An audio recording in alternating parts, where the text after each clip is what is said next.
have studied about organon, its different editions, aphorisms, and the outline of the 6th edition. Now let us understand the first aphorism. But before that, let's read this quote by a famous author.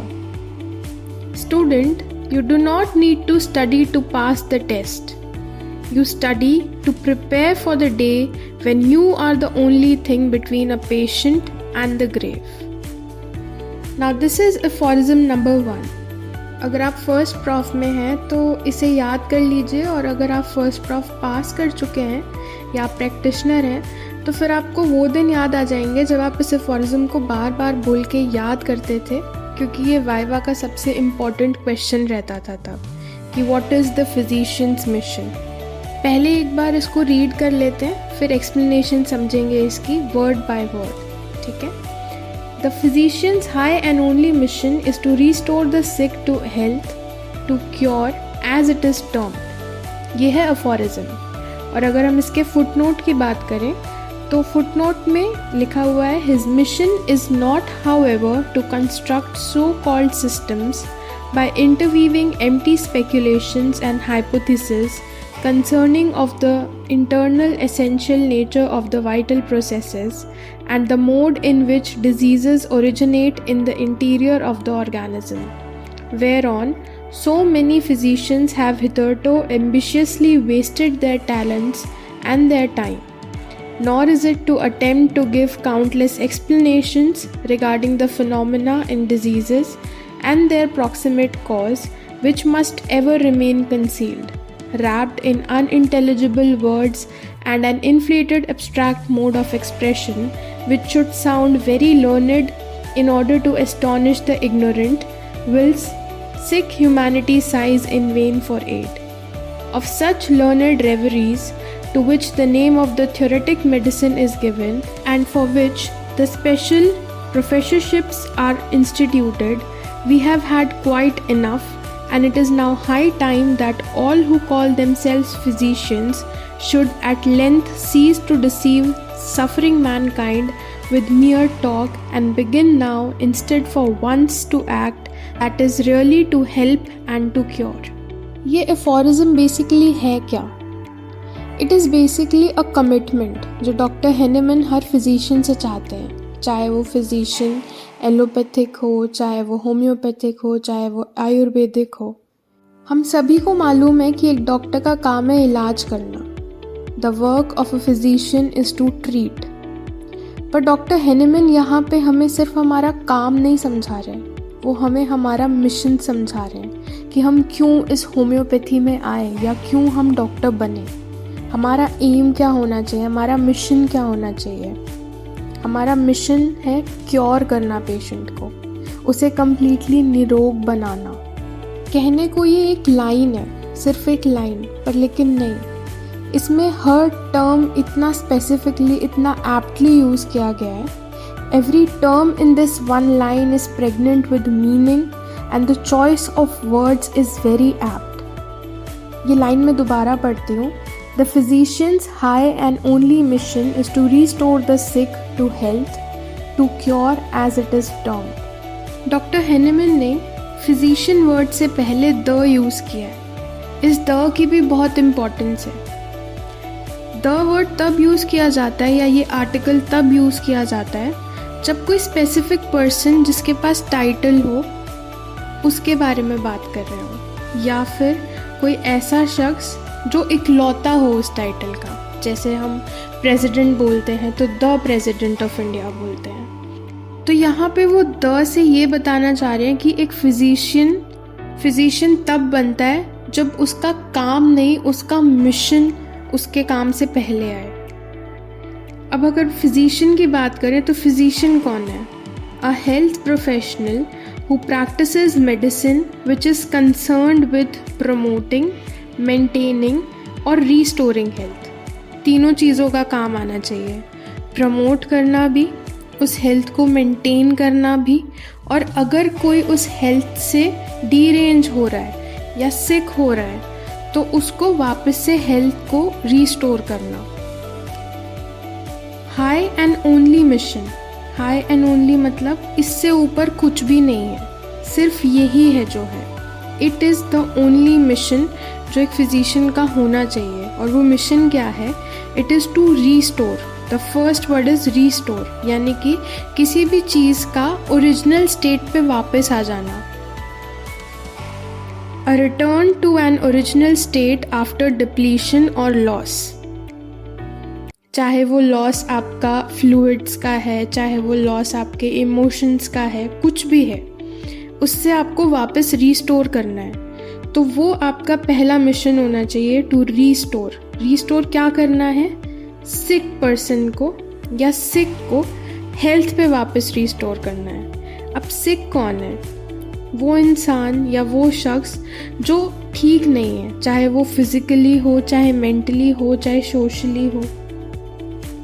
अब doctor Hahnemann को पता है कि जब disease शुरू होती है तो वो सिम्टम आने से या पैथोलॉजी अपीयर होने से पहले ही शुरू हो जाती है, और ये हर इंसान में प्रोसेस वेरी करता है। फिर चाहे वो एक ही बीमारी का शिकार हो, उसे ठीक करने के लिए हमें उसकी ससेप्टेबिलिटी जाननी पड़ती है। इसी के एडिशन में doctor Hahnemann once said, there are no diseases but sick people. उनका ये मानना है कि कोई भी बीमारी नहीं होती, there is basically a derangement of vital force जो इंसान को बीमार बना देता है। And once that vital force is regained या boosted by the homeopathic medicine, वो पेशेंट नॉर्मल हेल्थ पे आ सकता है। अब हेल्थ की बात करते हैं। हेल्थ क्या है? It is a state of complete physical, mental and social well being and is not merely the absence of disease or infirmity. It is the ability of individuals or communities to adapt and self-manage when facing physical, mental or social challenges. इस definition के through हमें ये तो समझ में आ रहा है कि सिर्फ removal of symptom या absence of disease he health नहीं है। Health क्या है? Health है कि जब आप वापस से फाइट बैक करने की कंडीशन में आ जाओ, जब आप कोई भी फिज़िकल, मेंटल या सोशल चैलेंज लेने की पोजीशन में आ जाओ, उसके लिए आपको मेंटली, फिज़िकली, सोशली वेल होना पड़ेगा। तो जब आप उस कंडीशन में आ जाओगे तो कहा जाएगा कि हेल्थ अचीव कर ली है आपने। और सिर्फ यहाँ तक नहीं, उन्होंने कहा कि restore the sick to health to cure. Cure करना इज़ मोर इम्पॉर्टेंट। सपोज एक पेशेंट है जिसको टॉन्सिलाइटिस था, उसके टॉन्सिल्स रिमूव करवा दिए। एक पेशेंट थी जिसको यूट्राइन फाइब्रॉइड था, उसका यूट्रस ही रिमूव करवा दिया। किसी पेशेंट के किडनी में सिस्ट था तो किडनी ही रिमूव कर दी। तो ये तो क्योर नहीं है ना। क्योर का मतलब क्या हुआ कि once the treatment is complete, person वापस से अपनी ओरिजिनल स्टेट ऑफ हेल्थ में आ जाए। अगर आपने ऑर्गन ही रिमूव कर दी तो वो बीमारी थोड़ी ठीक हुई, वो तो आपने कॉम्पनसेटेड स्टेट में छोड़ दिया पेशेंट को। क्योर क्या है? क्योर है कि when the patient returns to his or her optimum physical, mental and emotional health. ये तो हमें डॉक्टर हेनेमन ने बता दिया कि हमारा मिशन क्या है, बीइंग अ फिजिशियन।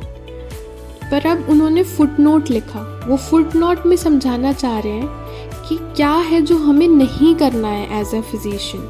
यहाँ डॉक्टर हेनेमन बता रहे हैं कि फिजिशियन मिशन ये नहीं है कि आप एक सिस्टम कंस्ट्रक्ट कर दो जहाँ पे आप बस एक खोखले अनुमान लगाई चलो या हाइपोथेसिस दे दो कि ये ऐसे वाइटल प्रोसेसेस होते होंगे बॉडी में, या ये मोड होता है जिससे डिजीज़ ओरिजिनेट होती है। And the mode in which disease originate in the interior of organism, whereon so many physicians have hitherto ambitiously wasted their talents and their time.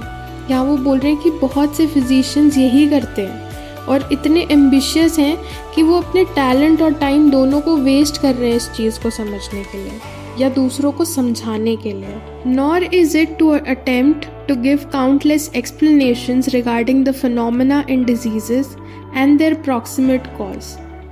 Doctor Hahnemann कह रहे हैं कि ये भी मिशन का पार्ट नहीं है कि आपको काउंटलेस एक्सप्लेनेशंस देनी है किसी फिनोमेना के बारे में कि ये डिज़ीज़ क्यों हुई, इसका क्या रीज़न हो सकता है, क्या कॉज बन सकते हैं इसके। This must remain concealed, wrapped in an unintelligible words and an inflated abstract mode of expression which should sound very learned in order to astonish the ignorant, whilst sick humanity sighs in vain for aid. इसमें वो बोल रहे हैं कि कोई ज़रूरत नहीं है अपने इन अनइंटेलिजिबल वर्ड्स को रैप करने की, या इतना बढ़ा चढ़ा के एक इतना inflated abstract mode of expression show करने की जो बहुत ज़्यादा आपको लर्नड शो करे। आप डॉक्टर हो, आपका काम क्या है? किसी को क्योर करना, रैदर दैन कि आप अपने आप को प्राउड फील करो और अपनी लर्निंग्स को शो ऑफ करो। वो काम नहीं है आपका। एक पेशेंट जो इन सब चीज़ों से अनजान है, जिसको कुछ नहीं पता है इन फिनोमेनास के बारे में, उसको एस्टॉनिश करके आपको क्या मिलेगा? और वहाँ सिक ह्यूमैनिटी जो है, जो बीमार है, उसको आप कुछ प्रोवाइड नहीं कर रहे हो, बस अपनी लर्निंग शो कर रहे हो, तो उसका कोई फ़ायदा नहीं है। Of such learned reveries, to which the name of theoretic medicines is given and for which special professorships are instituted, we have had quite enough. हमारे पास ऐसे बहुत learned reveries हैं और ऐसे reveries के लिए हमारे पास institutions हैं, वहाँ पर ऐसे लोग professorship कर सकते हैं। हम अगर इस noble profession में आए हैं तो उसका एक reason है, किसी को अपनी learning show करना नहीं, पर उस लर्निंग को अप्लाई करके उसे क्योर करना। And it is now high time that all who call themselves physicians should at length cease to deceive suffering mankind with mere talk and begin now instead for once to act that is really to help and to cure. और ये high time है कि physician अपनी बातों को छोड़ के अपने एक्शंस पे ध्यान दें, और उसका एक्शन ये होना चाहिए कि पेशेंट को हेल्प करे, उसे अचीव करे उसके गोल तक पहुंचाने में, और वो गोल होना चाहिए पेशेंट को क्योर करना। Let's go through once again through the summary of the footnote that what should not be done by the physician. There is no need to waste time and talent both in order to construct a system by interweaving empty speculations and hypotheses about the essential internal nature of vital forces. No hypothesis is required concerning the mode in which disease originate in the interior of organism. No countless explanations are required regarding the phenomena in diseases and their proximate cause. Don't wrap up such explanations in unintelligible words and inflated abstract mode of expression just to sound learned in front of patient, because it is of no use to the patient. Do not just be learned reverie, since for such professorships many institutions are there. And cease to deceive the suffering mankind with mere talk and begin to help. And help, that is to cure. That's all. Thank you for watching.